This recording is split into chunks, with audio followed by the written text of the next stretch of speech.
من أجمل القواعد القرآنية في ضبط العلاقات الإنسانية في قوله تعالى: ولا تنسوا الفضل بينكم. واحد زعلان مع أخته ما يجيبش آخره ويقطع الرحم. واحد زعلان مع أخيه أو صاحبه في ذكريات كانت بينهم مواقف حلوة وعشر، ما تجيبش آخرك، اهدى. واحد زعلان مع زوجته، يا جماعة كانت في بينكم ذكريات وسنوات طيبة. أنا بستغرب من بعض الزوجات لما يحصل مشكلة بينها وبين زوجها، أول تصريح: أنا ما شفتش منه يوم طيب.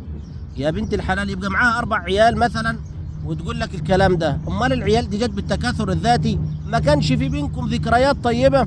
ده ربنا قال الكلام ده، قال: ولا تنسوا الفضل بينكم. قالوا في شأن المرأة المطلقة التي طلقت قبل الدخول بها، فربنا يقول: وإن طلقتموهن من قبل أن تمسوهن، يعني ما دخلتش عليها، وقد فرضتم لهن فريضة، يعني المهر، فنصف ما فرضتم، يعني تستحق نصف المهر.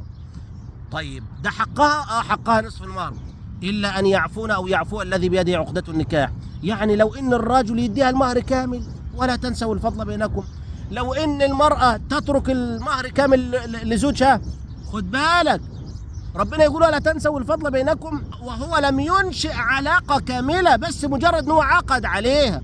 ما بالك بالزوجة اللي دارت بينهم حياة طيبة وزواج وعلاقة ومواقف، وياما طلعها وياما خرجها وياما سفرها وأنجبت منه أولاد وعلاقة وذكريات طيبة، وبعدين كل ده يموت أول ما تحصل مشكلة، ويجي الجماعة إخوانها أو والدها والدتها أو كذا يسعوا في خراب البيوت.